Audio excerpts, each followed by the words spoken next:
relationships, experiences, and memories. Like, if you want to know what the purpose of life is, it can be summed up in those three words. If you ask me, like, everything that we do is around that. And, again, we invest so much in becoming better business owners, investors, like the financial side of things. But man, if we just kind of tap the brakes a little bit and realize that, like, within that realm right there, those relationships and experiences and memories, that's all that matters, man.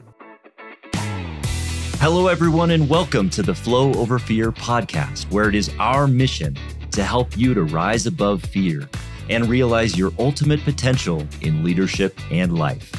I'm your host, Adam Hill, and it is my goal to share with you the human side of high performance. My guests share their experience with fear, anxiety, struggle, challenge, and most importantly, despite all of it, how they rose above it to achieve incredible results. So, if you're ready to rise up, let's get started. Hello, everyone, and welcome to this episode of Flow Over Fear. I am glad that you're here. And if you know my next guest, you know that he is a person who is committed to serving people around him, serving in his podcast, serving in speaking, just serving his fellow person in the talents that he has. And boy, does he have a lot of talents. His name is Mike Ayala, and he is an investor, a speaker, a podcaster, and the founder of Investing for Freedom. And if you haven't listened to that podcast, I really, really suggest that you do, because you will learn a lot about how to develop lifestyle freedom, how to invest for freedom. It's a very powerful show, and he interviews some great people. Mike helps busy professionals and business owners find true freedom to to live their best life. He's also the co-founder of Four Peaks Capital Partners, LLC, in which he is the chief people officer, among other many titles in that organization. He also co-directs the overall investment strategy of that group, along with Andrew Lanoy. Mike has over 22 years of experience in finding freedom by building teams and streamlining operations. By the age of 24, Mike founded his first construction company and has been involved with over 2,000 projects totaling over $1 billion with a B, including hospitals, courthouses, federal buildings, casinos, mills, all sorts of different construction projects. Of the companies he started, the most notable is that construction company that scaled quickly to more than 100 employees and sold at a valuation of over $12 million, making it onto the 2009 Inc. 2,500 fastest growing companies in America list. That is quite a resume, Mike. Welcome to our show. Thanks for having me, man. I'm excited to be here. Yeah, thanks for being here. So you host the show Investing for Freedom, and that's kind of your brand. And I know this is going to be a big question to start, but I want to start with like kind of the big ones, maybe break it down, because freedom means so much to different people. And I just want to kind of get your perspective on what freedom means to you, and what are you trying to convey to people with that brand? I try to keep it pretty simple. And the reality is, I think freedom is something different for everybody. And I think it just comes down to a choice. I mean, if you just look at America in general, I mean, I think we're the freest country that exists. And really what it started from was like, freedom from taxes and tyranny and religion. And so it can be something, completely different for anyone. But I think at the end of the day, it's like, it's up to us to decide what freedom looks like for us. For me, honestly, it's just being able to, if I don't feel like going to work today, I don't want to have to go to work today. If I want to go to lunch with Adam Hill, I want to go to lunch with Adam Hill. If I need to, take a couple of days off because one of my kids is struggling, I want to be able to take a couple of days off. So, I try not to overcomplicate it. For me, it's just about, owning my time. Yeah. And do you think that's more of a mindset issue, or is a physical limitation that people might have? Because people might think that they're trapped in a job or in a situation, but it sounds like you're talking about the freedom of choice. If you want to go to lunch or, do whatever you want to do, is it a mindset issue truly, or what do you think about that? I think it is a mindset issue. But also I think when people just slow down and reframe it, and really get clear on what it is they want, so many times we have these conversations with like, well, what would freedom look like? And a lot of times it's not, it's not working for 40 or 50 years and having a certain amount of money in the bank. It's literally about a lifestyle that we want. And when you really sit down and talk through it, a lot of people aren't really that far away from, what they actually would identify as freedom. I think, again, we just overcomplicate it because it just can't be that simple, right? Yeah. Yeah. What can you expand on that as far as how we overcomplicate it? Because I can absolutely relate to this, even in this first world society where, you know, we're doing well and all of this kind of stuff. No matter how well we're doing, we always feel the sense that we might be trapped, or we might be overcomplicating. In what ways are we overcomplicating, and how can we get out of that trap? You know, I think the word that's coming to my brain, and I've been thinking about this the last few weeks, is, you know, just really being a slave. And a lot of times, you know, we become a slave to a certain lifestyle or things, or what we've created is, you know, like what we think that, you know, our life needs to look like, when in reality, you know, none of those things bring us joy. What brings us joy is using those things to get the time and the experiences and all of those things that we want. So it's not being able to afford going to Disneyland. It's being able to afford going to Disneyland with my family.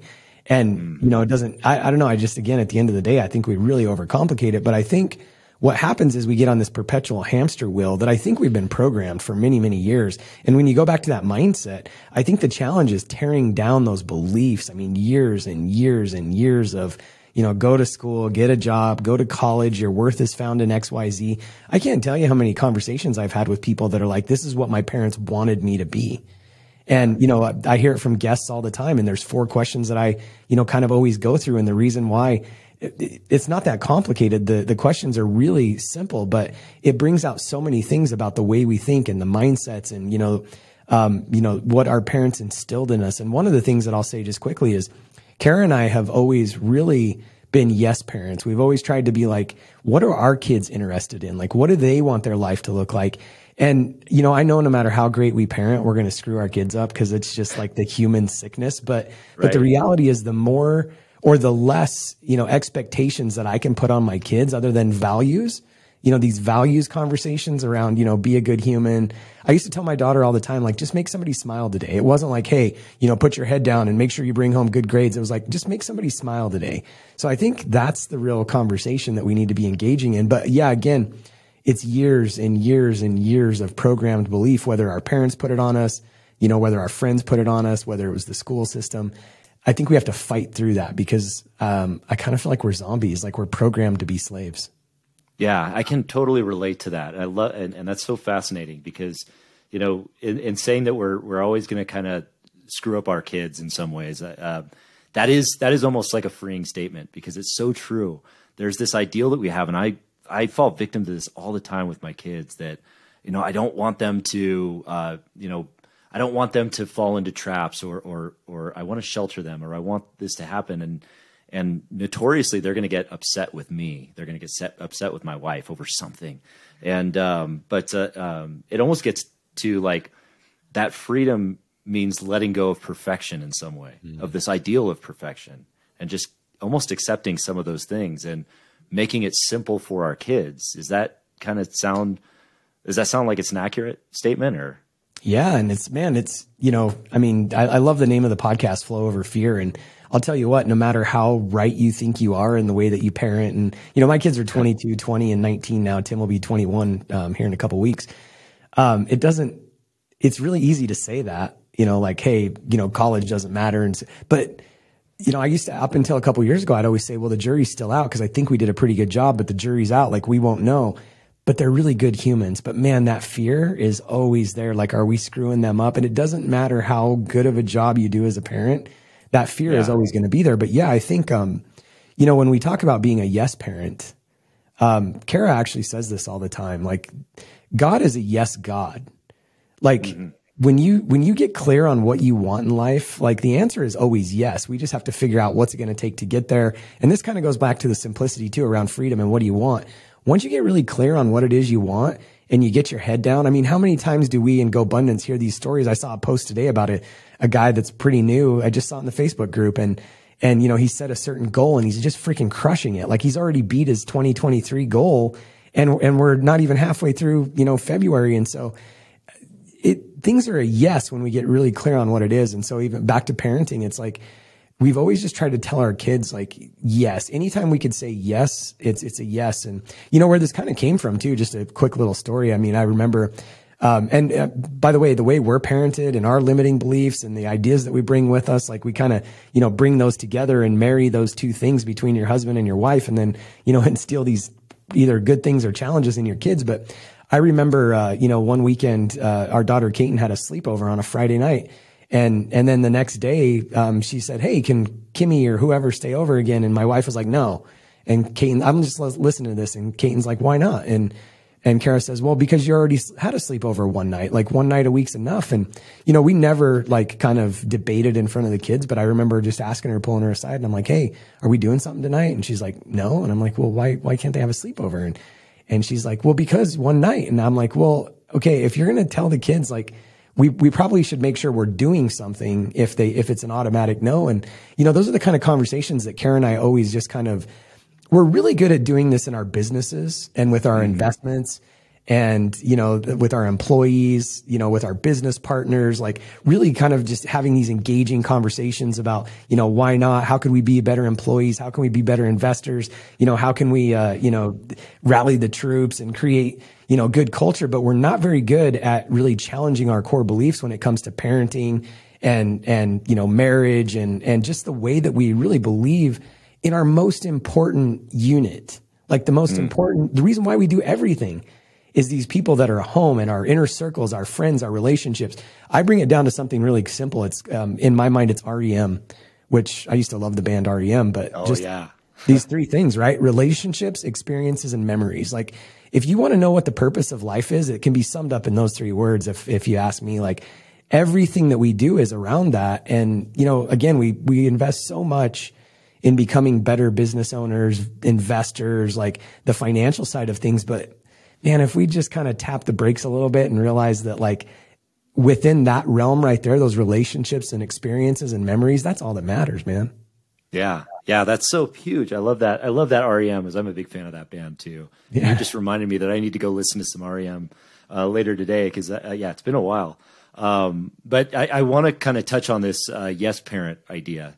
As I know, you and your wife, you do a couples mastermind as well, which is kind of cool. So you're very family oriented, and I love this concept of the yes parent because it's such a departure away from what we tend to believe, or our as parents, as we believe, we want to protect our kids. I remember when I was younger and I was thinking about tattoos or things like that. My dad was like, "Hell no, you'll be cut off," that kind of thing.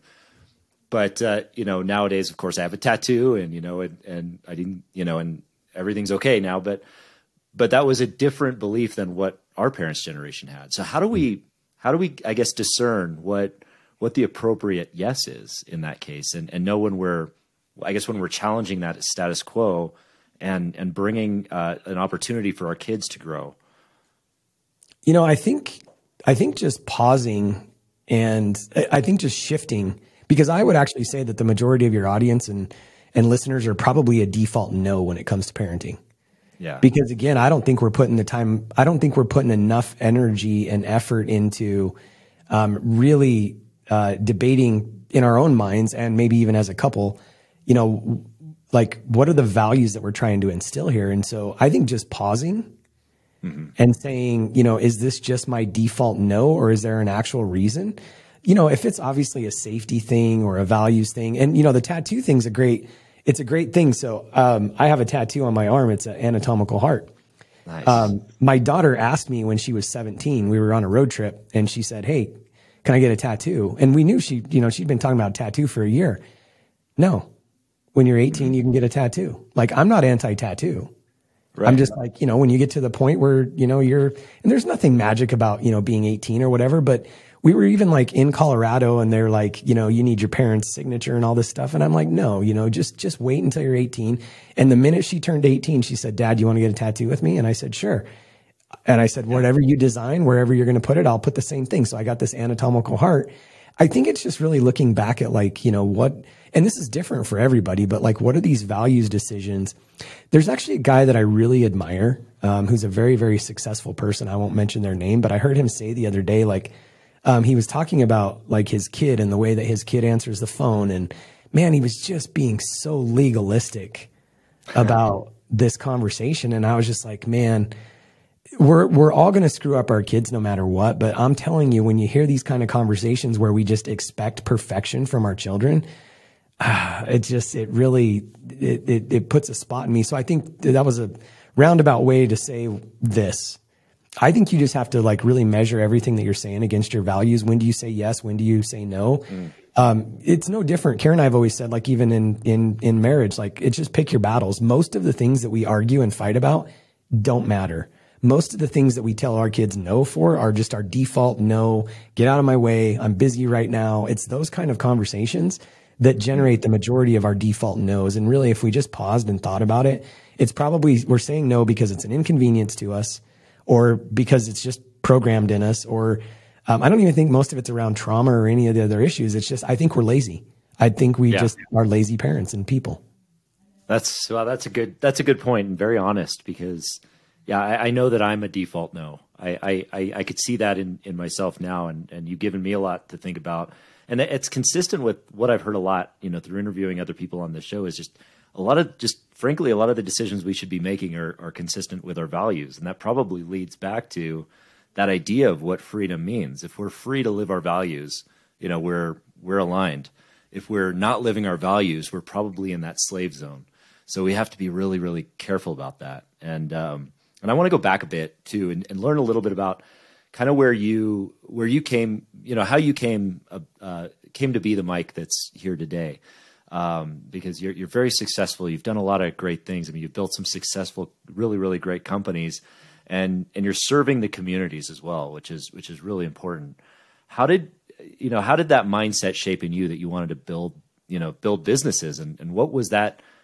What did that look like when you were a kid? Because I know you started really young. So, I've often said, and it took me a while to figure this out, but obviously all of us being in GoBundance and the different communities we're in, we're always looking to leaders. We're always looking, for people that could mentor and inspire us.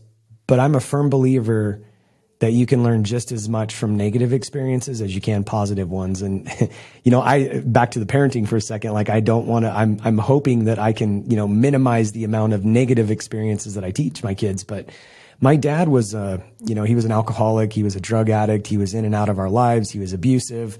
My childhood growing up was just very, empty. I didn't know what was happening from day to day. In fact, at the last GoBundance event, I really sat down and just wrote down, a lot of the words that Pat Hyben did a really great, talk on, just confronting some of these things in us. And so I sat down during that conversation. I wrote an entire page of words that I'd never really confronted before about the way that I felt when I was little. And it was words like, lonely and fear and, concern and confusion. Like, this was what I grew up in. Right. But through all that, I was really happy. And I think there's just this, almost a grace that for whatever reason was on my life, because I always saw things, even the negative experiences, I saw the positive in it. And so, McDonald's, I remember my grandma taking me to McDonald's like maybe every 2 months. And, the little Lego toy in the Happy Meal was like a highlight of my life. I still to this day love Legos. Honestly, there's a group of guys in GoBundance, by the way, that put Legos together. Like, we put these complex Lego kits together. But really? Yeah. Oh man, I got to join that. That's awesome. Yeah, totally. It's like a stress thing, right? But, anyway, I grew up, to make a long story short, I grew up in, a pretty rough, childhood and didn't have a whole lot. And then when my mom finally decided to leave my dad, I went and lived with my grandparents for a little bit. And these experiences are what really shape us, right? Like, even to this day, my wife laughs at me because if we're not having like a steak and potato, like, dinner where we all sit down and by the way, I think it's made my family strong because we sat down and had dinner together almost every single night. But to me, it's like, if it's not a production, then it's not really dinner. And recently we started talking through this and it's like, what is this? Well, I remember when my mom finally divorced my dad and I went and lived with my grandparents, every single night, my grandparents would sit down and we'd have dinner, and it was almost like clockwork, same time. It was steak and potatoes. And so these are the things that like really shape us. Right. And so kind of growing up in that environment, my mom was a gem through all this. She was just trying to survive too. And once she finally left my dad, you know, got her life together. She married my stepdad, who's an amazing human. He became my dad. I have to be careful sometimes because when I'm talking about my dad, a lot of people don't even know that he's my stepdad. So like, you know, I don't want anybody thinking that, you know, Tino, my stepdad is this guy I'm talking about. But anyway, my mom, you know, she was going to college. She was working 2 jobs. There was literally nights where I'd have a can of corn for dinner, you know, and it was like, these are the kind of things that shape us. And so your question was like, what was that, you know, driving behind the success and the motivation? Well, I remember being in junior high and I started making suckers. I was selling suckers at school. I was making like $80 a day. I started cleaning a doctor's office on the weekend that my mom, you know, worked for. And so if I wanted to, I bought my first truck, you know, they financed it. I paid the payment. I bought my insurance. I bought my clothes. If I wanted anything, it was like, you know, I had to earn it. And so I think it was just kind of that work ethic coupled with the fact that I saw what I didn't want to be. My dad was a great, great, great example of so many great things for me. And it kind of shaped everything that we did. I didn't want to be an absent father. I didn't want to be lazy. I didn't want to be without. If I want to take my kids to McDonald's and buy them Legos, I'm going to do it, darn it. And so I think that's what kind of drove everything, including up to, you know, the time that we launched our business, because I was working so much out of town, everything else. And Karen and I looked at each other and we're like, this isn't what we signed up for. So all those negative experiences coupled with the fact that Karen and I have always talked through our, you know, trauma and the issues that we've had and try to make ourselves better. And, you know, we're always talking about vision and growth and desire and where do we want to be. I think it's all those things together. Mm-hmm. Gotcha. Yeah. There's an interesting dynamic there that I'm hearing, because, you know, there's a lot of trauma that a lot of people have experienced, you know, both successful and unsuccessful. And there's a lot of people that kind of stay in that trauma. Not that we ever forget it, but some people stay in it and live there. Mm-hmm. And that becomes the definition of how their life is. And then they maybe perpetuate it. But you had a different approach, which was, you know, you saw the grace, as you said, in that. Is there anything that you see that might have been different that pushed you in a different direction than, say, you know, kind of continuing to perpetuate that? Or does that question make sense? Maybe I was rambling there a little bit. No, I think I'll answer it and then we'll see what we need to iterate on there. But sure. I think I've always just been kind of, and I don't know, maybe this is a gift, and I hesitate to, because I don't think it's always black and white, but, you know, I've always been pretty gracious with other people. I'm a very forgiving person. In fact, sometimes to a detriment. You know, I've rehired technicians 4 times, like, oh, I'm clean, I'm straight, like everything's good. And I'm like, okay, great, come back to work. And then, you know, I mean, you never know. But like, you know, for me, like even my dad, I really thought I had a bunch of trauma. Like when I'm fast forwarding here, but you know, I started going to church, and Karen and I started like, you know, getting close to being married and all this stuff. And I remember hearing this Father's Day sermon, and I like was waiting for myself to break, right? Cause it was like, you know, God's a father, and, you know, some of you guys have had these broken, you know, relationships with your dad. And I was like, I thought I was like a wall, Adam. Like I was like waiting for myself to break. And then I remember, you know, Kara saying, hey, I think you need to find your dad and deal with this. And I'm like, I don't feel like I'm broken. And even up to like 2 years ago, I'm working with a coach that I still work with today. His name's Dr. John. And we're doing the deep work, right? And I'm like, Dr. John, I need you to get in here and see if like I'm broken, right? And so to answer your question, I think like I'm just a very forgiving person. And I think we all go through this process different. And so the reason why I said all that in answer to your question is like, I think we have to be really careful how we, you know, expect other people to deal with their trauma too, because we're all at different levels. But for me, It's kind of like hit it head on, deal with what it is, and then tell as many people as possible, because to me, that's healing. If I can like, and this is probably a horrible analogy, but it's the opposite of like a wound healing. Like I feel like you need to rip the scab off and just deal with it. Right. And that's what I love about GoBundance too. The reason why I joined GoBundance is because I had realized, so this was 2018, and I had realized that, you know, through some of my trauma, like I was really, Karen and I got married early. I didn't go to college. I didn't have my great friends from high school were all my drug buddies, which I kind of left that life, I left that life behind. And so, you know, I woke up in like 2018, like literally realizing that all of the relationships, the deep, true, authentic relationships outside of my close family and my kids were women. My grandma, my mom, Kara, And I mean, even those I didn't have a lot. And so I like literally went looking for some deep, authentic, like I went on a mission, Adam, to like connect with men. I'm like, I need some men in my life, and I need some guys that are going to hold me accountable. I need some warriors. I found GoBundance. And yeah, so literally I remember sitting in a group with Dirk Van Reenen.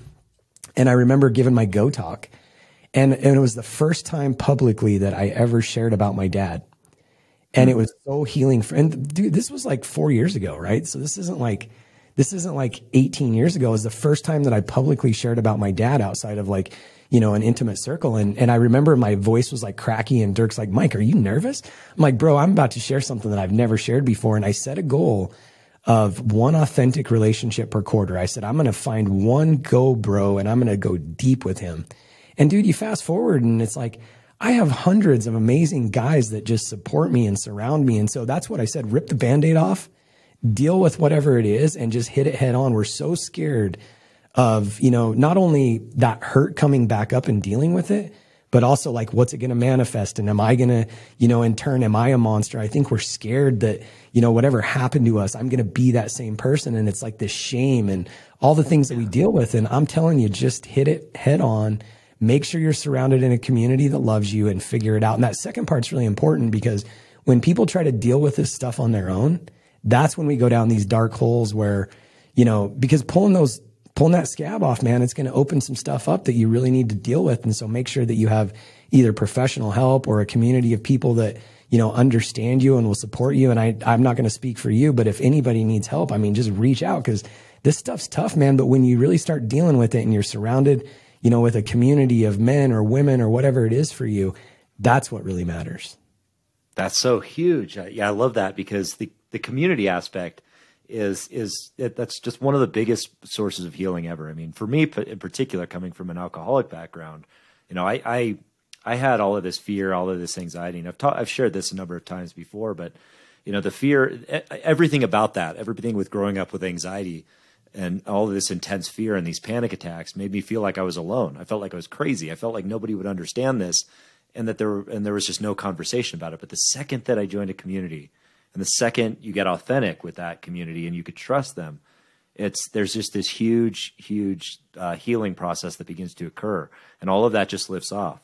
It's, you know, it's kind of like that, you know, where two or more of us are gathered, you know, there he is in our presence, right? Mm-hmm. So I'm so glad you shared that, and you're willing to share that experience. And I know that, you know, life hasn't always been kind of the upward linear progression for you. You mentioned you had some drug friends and kind of got into that scene a little bit. Would you mind sharing a little bit about how you got into that and how you got out of it? Yeah. You know, it's kind of interesting. I started drinking alcohol in 8th grade. And I think these are those things that a lot of people don't understand. You know, we talk about alcoholism and, you know, so many people think that it's genetic and it's passed on. And I'm not saying that it is or isn't. I'm not here to be a health guy or a scientist or anything else. But what I do know for sure is that the patterns and the things that we're raised up in, I mean, you can actually see that, right? So, I do think it's genetic, and I think some of those issues follow us, but just like the Bible says, the sins of the forefather visit the 3rd and 4th generation. And so it's these mindsets and patterns and belief. And I think it is in our DNA. I think it's something we have to watch out for. So anyway, I started drinking in 8th grade.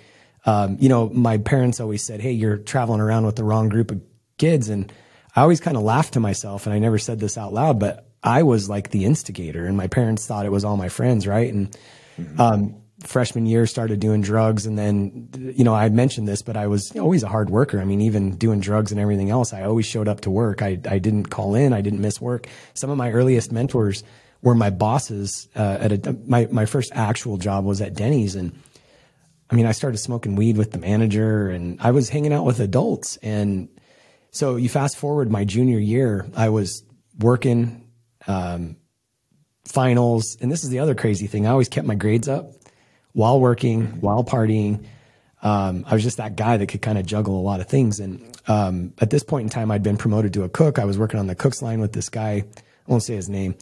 And, you know, he's like, hey, Mike, you're kind of dragging butt, man. Like, what's going on? Like, this isn't you. And I'm like, man, I'm tired. It's finals. I'm trying to, you know, graduate or maybe it was midterm, I don't remember. And he hands me this little piece of paper and it was meth. It was methamphetamines. And that just kind of like started my journey as a junior in high school. I mean, that whole summer we were just kind of off the deep end. When the senior year started, we kind of shaped back up. But then anyway, I went off the deep end for a bit, and, you know, it took going to jail, getting arrested, sitting in jail. And at this point in time, so my wife and I dated in high school, but when I started, you know, going south, she went her way. And then while I was in jail, she wrote me a letter.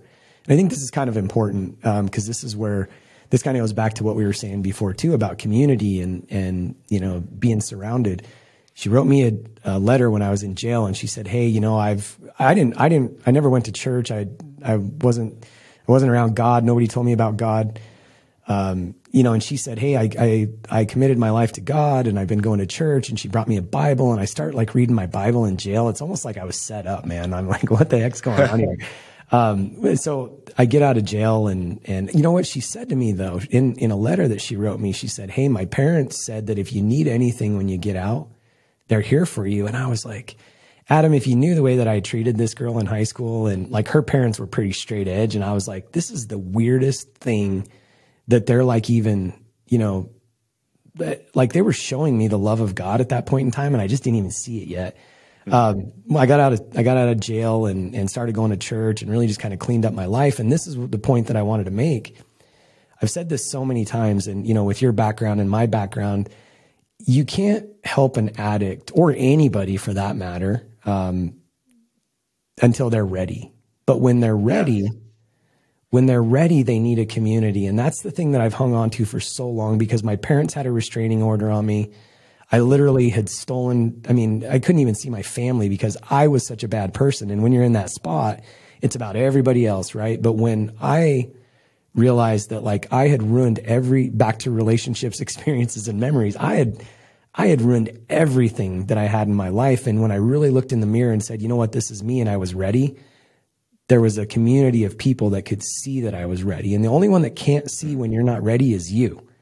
But the minute that you are ready, we need to make sure that we're, you know, in a place where we're surrounding people. And so, you know, if anybody's listening, whether it's your kids or a relationship or whatever, until somebody's ready for help, and this is even back to just yes parenting, it doesn't have to be drugs, until they're ready to hear it. Yeah. We just have to be careful about the way that, you know, we're teaching. And I've just carried those lessons. Again, you don't need to be a meth addict. We don't need to be off the deep end and sitting in jail to get the lesson of, like, until somebody's ready to learn the lesson, you can't beat it into them. And that's kind of what I've carried through, whether it's, you know, me and my wife, we don't argue that much because it's just like most of this stuff doesn't matter.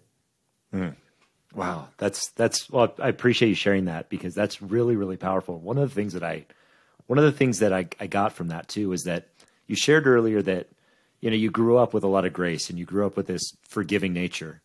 And then you, almost as you're sitting in jail too, you received that forgiveness from this woman that would eventually become your wife and her family. And that's kind of a powerful circle, God moment there. But yeah, the whole idea that of making sure that willingness, that somebody has to be ready, somebody has to be prepared to take that next step. That's huge, but it's not always easy as someone, as a loved one, to watch the suffering or watch the poor decisions or whatever it may be, and then, you know, not be able to, well, you can influence it, but not force it on somebody, right? Yeah. Well, and so many times, yeah, again, whether it's, you know, even with employees, like we hear this all the time, right? Because in GoBundance, I mean, we haven't even talked much about business or investing, but, which maybe we don't even need to, but, you know, so many times you hear people that are like running businesses, and they're like, the thing that I can basically hear Jesus in their voice. They're like, how long must I dwell with you? You know, so many people are like, I can't get my employees to understand this. I can't get my kids to understand this. I can't get my wife to understand this. Like, we're coming at it from the wrong perspective, right? Like, when we know the answer, like her parents knew the answer, my parents knew the answer, but until I'm ready to hear it, there's nothing we can do. And so the lesson for me is just like, we have to learn to be so many people. And I love the way that you kind of flipped that. There was so many people that were gracious and loving and caring and patient and ready for me, ready to help me when I was ready. And that's just what we need to be, whether it's, you know, our, again, employees or our kids or whatever, is just like, they have to get the lesson on their own time. We can't beat it into them, right? Right. Yeah, that's been my experience as well across the board, as far as trying, whether it be my kids or employees or anything like that on large scale. And it's difficult. And yeah, that patience is not easy, but you're absolutely right. And as far as that relates to business, so what time period did that happen for you? Were you in jail? Did you come out of jail? I was 18, so it was pretty early. Okay, gotcha. Yeah, and so you'd already kind of been working, and then after that, you got into kind of the entrepreneurial spirit. You started building things, it sounds like. So can you talk about how you learned some of that, maybe some of the failures, some of the lessons that you learned early on that you might share with yourself now, that like, well, if I had it to do over again, what would you do differently? Gosh, there's probably a million lessons that I could share that, what would I do differently? But when I look backwards, and Steve Jobs said this, it's, a lot easier to connect the dots when you're looking backwards, right? The whole reason that I even started my business, like, I didn't want to be a business owner. That was not like, I never consciously said, there's so many guys in GoBundance that are like, they're in the W-2 exit micro tribe, right? We're leaving our jobs. I wasn't that guy. And I remember speaking to Ascend with Jamie Gruber, and one of the guys asked me, they're like, hey, what did the process look like for you quitting your job? And I'm like, literally, I woke up one day and I'm like, this is not the life I signed up for, and I quit. So I'm like, I'm probably like the worst. I was so young. And so I was 24 years old when we started our first business. Yeah. I was working out of town. Like, Kara was pregnant with our third kid by then. I mean, we got married and started having kids. Dylan was literally born a year and a week after we got married. And so Kara's pregnant with our third child, Kaiten. I'm 23 years old. I'm working out of town, like literally 7 days a week, missing. And I was like, this is not what Kara and I had designed or dreamed of being a present dad, being a present husband, like weekends together. This was nothing that we had signed up for. And I literally, Adam said, Kara and I were having some conversations, and, if you pay attention, and we don't overcomplicate it, life will kind of like open up the pathways for you. My boss that I was working for at that point in time, he tried to sell the company to 5 of us. So we were having this conversation with 5 of us that were going to buy the company. And it was like already just kind of like, 5 owners. I've always said anything with 2 heads is a monster, but anything with 5 is like this whole other thing. So, we knew that the writing was on the wall. The time was limited. If we didn't buy into this company, what was going to happen? And I remember leaving a breakfast meeting with the 5 of us that were going to buy that company. And me and my business partner, I remember sitting at a red light, and he said, what do you think? I said, I think we should just leave and start our own business. Not even really thinking much about it. Like, he had like 75,000 in his 401k. I had a little tiny bit of money saved up, and we left and started a company in 2004 without really thinking about it much. And we got our license and launched in July of 2004. And by the end of that year, we had like 19 employees, and we're doing $1 million in revenue. And Wow. It was just, I think, I don't want to say I was lucky, but from the get-go, and this is the one thing that I think we did right. Your question was what were some of the lessons that you learned or wished I would have done better? I actually think we did a lot of things right because I was so young and I was so naive. I didn't know what the heck I was doing. I was a plumber. I didn't know anything about sales, marketing, business, any of that. And so at every stage, I've just always hired good consultants. I've always hired good mentors. I found the best coaching company that I could find in the country, like top 2, and paid them for like 7 years to coach me. And I was the dumb kid in the corner. I just did exactly what they told me to do. And guess what? It works. And I think sometimes as we get older and we have a lot at risk, we tend to, kind of measure everything based off of what we have to lose. I didn't have anything to lose, Adam. I literally remember sitting down with Kara and saying, well, what's the worst case scenario? We quit this job we're working and we fail, and I have to go back to work for the company that I'm working for now. I'm already living my worst case scenario. So I think the fact that we were so young and just didn't have anything to lose was really just what kind of catapulted us. And then the fact that, we were so naive and green that I was grasping for information, learning. I was just absorbing every chance I got, I was talking to a mentor or reading a book or whatever. That was my college, man. Yeah. Oh, absolutely. Yeah. That's the biggest investment you can make at that time. And that's just from, somebody who went to college. The most that I would have learned was way after in the experiences, and you learned it right in the trenches. And yeah, I think that there's so many different stories that I've heard about people who have, left the W-2 world and entered into the business owner world. And, a lot of times it's, well, I waited till I had this much runway. I waited till I had this much revenue from business B and blah, blah, blah.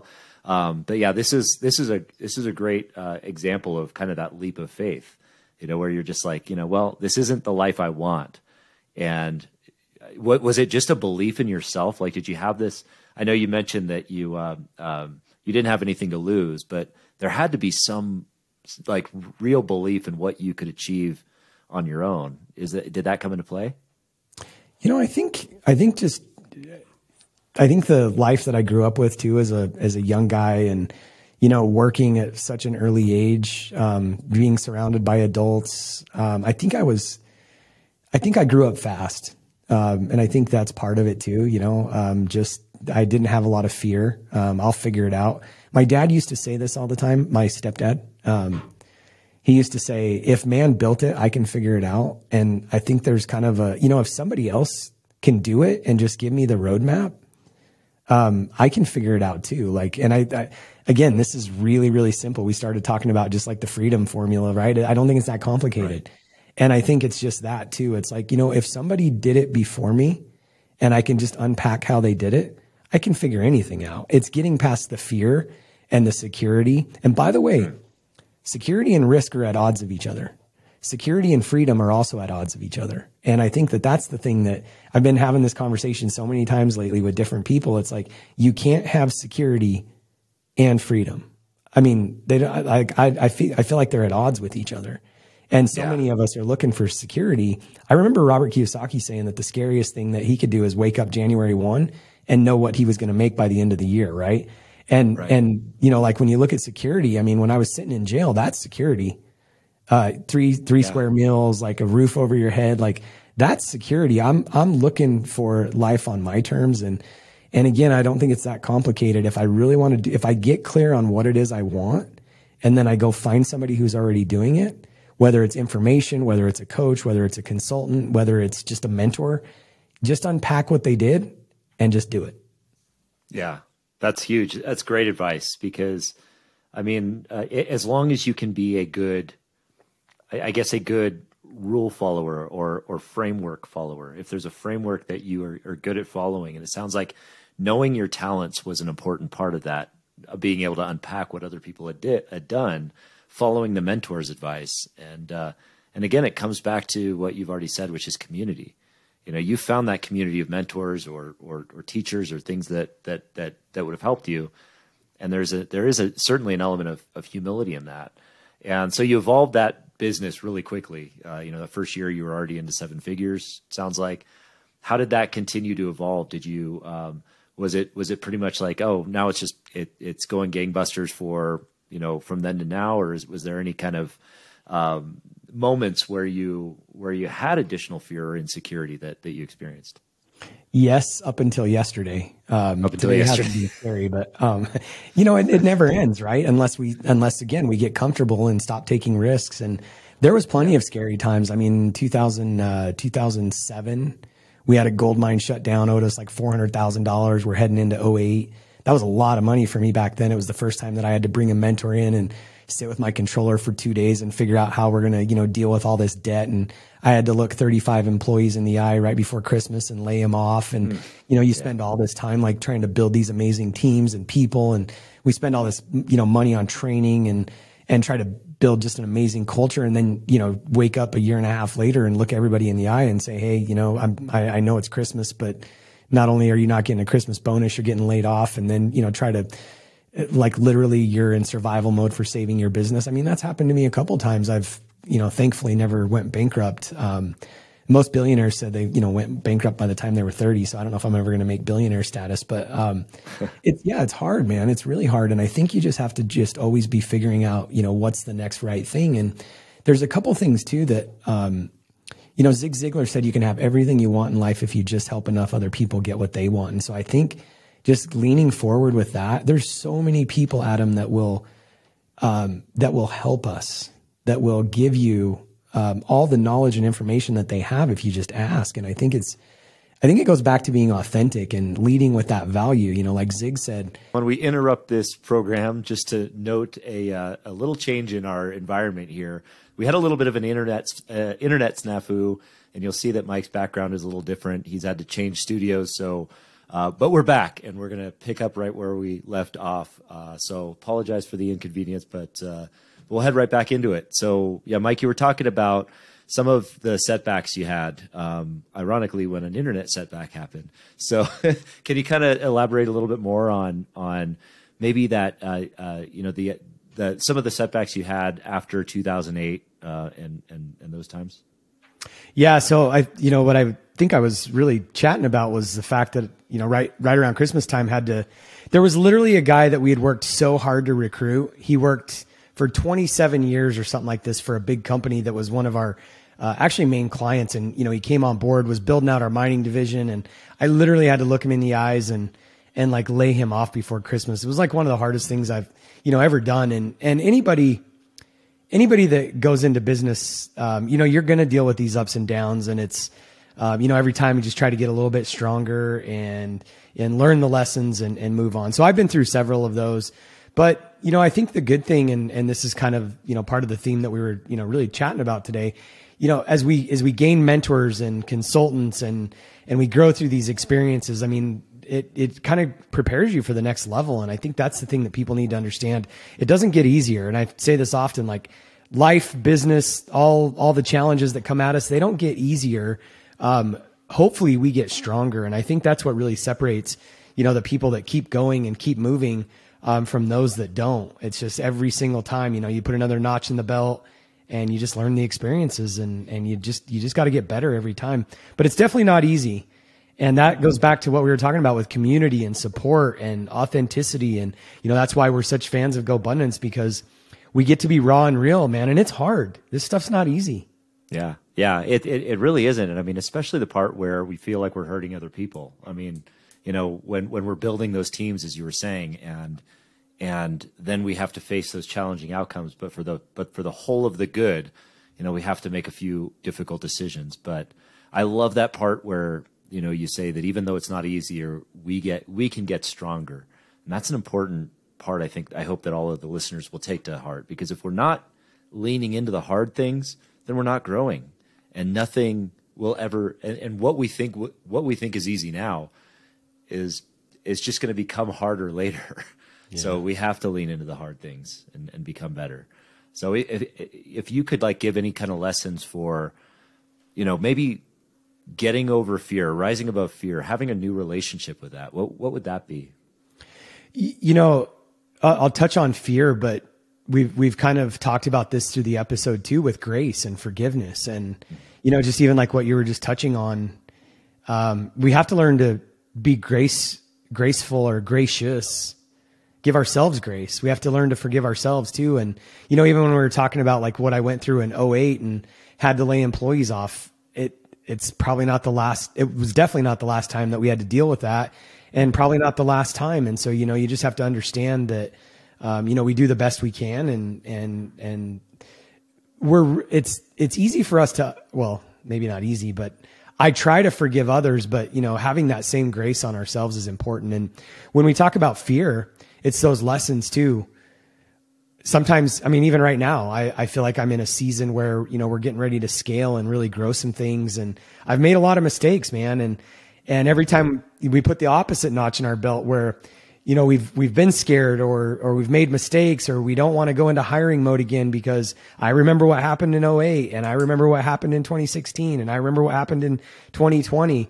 When we get fear around those, previous experiences, like sometimes it'll paralyze us, and we just have to learn that it doesn't matter, how many times we go through challenges. Your business is going to scale up, and your business is probably going to have to scale down at periods of time. It's no different than, ups and downs in life. And we just have to understand that. And so I think pressing through that fear is extremely important, because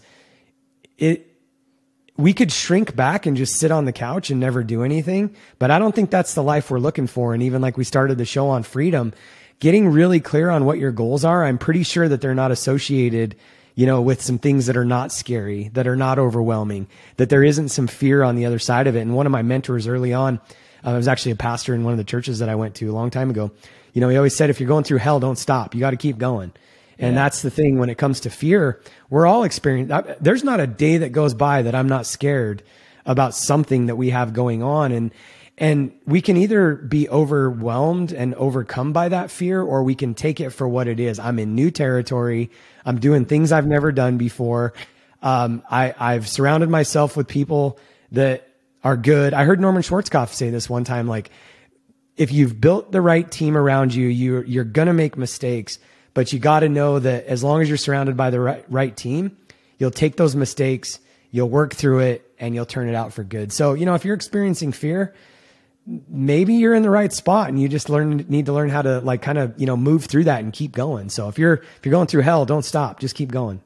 If you're experiencing fear, maybe you're in the right spot. I love that perspective. It just shines that light on the reframe of fear that we want to present here, which really brings you into flow and kind of leads to one of the last questions I would have for you, which is what does flow mean to you? I know that's, kind of also a big word like freedom, but what does it mean to you? For me, and I can tell when I'm in flow, and I can tell when I'm overwhelmed. I think this is really one of my superpowers. I'm not good at a lot of things.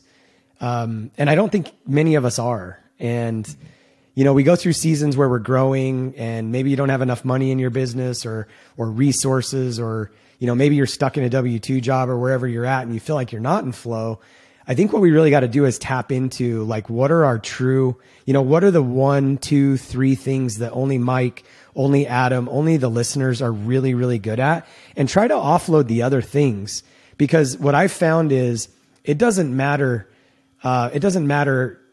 how many times I try to compensate for my weaknesses.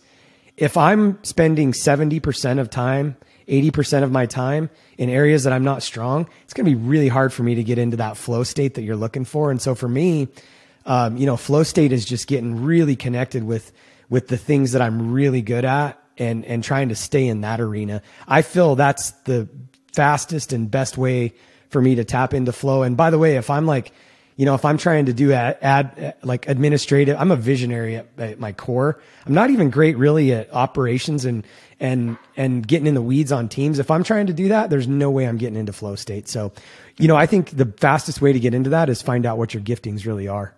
Find out what you're gifted at, and then keep leaning into that as much as possible. That's great. I love that advice.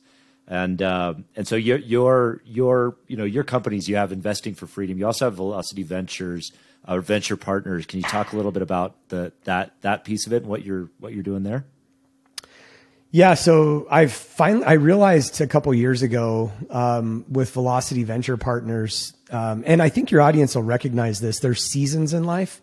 Mm-hmm. And that first 10 years, so I started the company in 2004, I sold it in 2014. And I've often said that was the best and worst day of my life because, I had to kind of go recreate myself and figure out what was next. And then I went on this journey with Andrew and we built out a mobile home park portfolio. And, I woke up in 2018, 2019, realizing, there's a day coming where I'm going to exit the product again. And I just started really realizing, Adam, and this is where Investing for Freedom and Velocity Venture Partners was born. I started realizing, the industry or the product or the business that I'm in isn't what defines me. And I'm going to probably be in different seasons, and those seasons, if we're doing it right, probably should start to collapse. The time frame should start collapsing.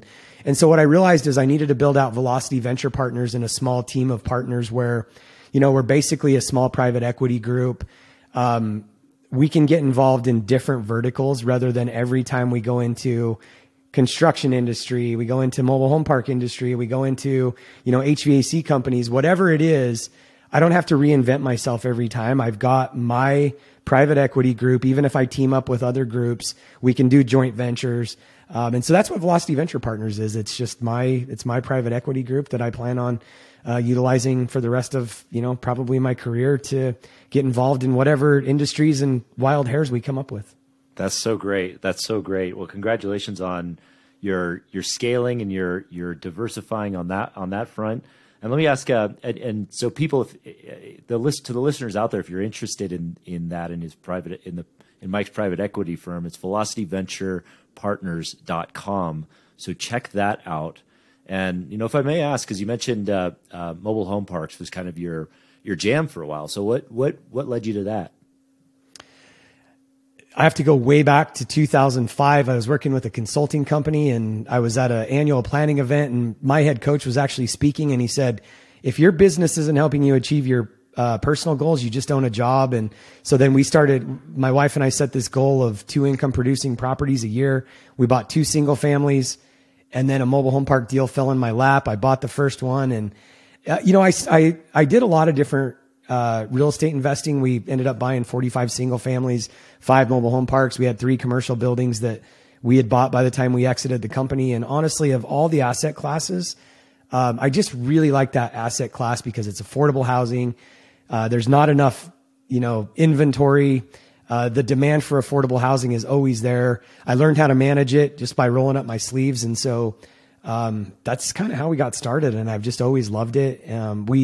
We got to 35 communities. We've sold a bunch of them. We're down to 19 now. And, I'll probably always be involved in the space somehow. Cause it's a great asset. It's a great way to give back. I actually lived in a mobile home park growing up. I lived in a 1-bedroom, 1 bath with 5 of us. And, so I'm kind of partial to the mobile home parks if I could say.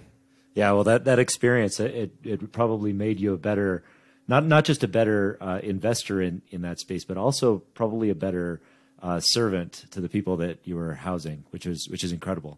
So I'm glad you were able to do that work and really help serve people on that front. And before we jump off here, I know you'd mentioned you dropped a lot of great gold nuggets here regarding, like if you're just starting out, lean into community, and a lot of family advice there, all of these things. Is there any parting advice that you would have for anyone just starting out that maybe thinking about a change in their life, maybe thinking that they're afraid to make this change? What would be your advice to that person on that, on that front? I'll sum this up quickly, but I would say first off, sit down and write out what your values actually are, because if you're not clear on what those North Stars are, then you could end up way out in left field. And I think that's important. So I would say sit down, write out your values. Number 2, get really clear on, and I would say this through a lens of life design. What do you really want your life to look like? Whether it's 1 year out, 3 years out, 5 years out, I wouldn't get too much further past that, but what do you want life to really look like? And to me, that's in terms of, how much time do I want to be working? Who do I want to be spending my time with? Where do I want that time to be? And then I would say, okay, well, what can get me there? Because at the beginning of all of this, like, I think you have to really design your values and the life that you want, and then try to find the vehicle to get you there. I think sometimes we do it backwards. What kind of business am I going to start? What kind of investing am I going to do? But really, like my mentor said in 2005, if your business or investing isn't helping you achieve your personal goals, you just own a job. And the last thing that any one of us want is to give up one form of prison for another. So just get really clear on what you want your life to look like. And then I'm pretty sure you'll find the path, along the way as mentors, consultants, guidance. Just ask for a lot of help and you'll get it. Yeah. Yeah. Wow. That's really, really great advice. Really clear, really concise. And I've been so privileged to actually be able to share this time with you, Mike, and I've learned a lot, and I know the listeners have too. And please, if you haven't already, listeners, please check out the Investing for Freedom podcast. It is incredible. Mike also has his own groups of people. He's a coach, so so please check him out there. Check out his podcast. Mike, where else can people find you? Pretty active on Instagram at the Mike Ayala, but I think you've nailed it, the rest of it. So awesome! Thank you so much for being here, Mike. I'm very grateful, and to everyone else out there, thank you for listening, and we'll see you next time. Thanks. Hey everyone, thanks for tuning in to the Flow Over Fear podcast. If you'd like to learn more about getting into flow and learn the foundations of flow, I have a free video series on my website at www.adamcliffordhill.com called The Foundations of Flow. Feel free to go there and download it and start your journey to rising above fear and achieving greater flow in your life. And if you like this episode, and I'm guessing you did if you stuck around for this long, then please do me a favor and hit the subscribe button, and you will receive notifications when I have new interviews, new recaps, and new trainings that pop up on YouTube. Thanks again for joining us.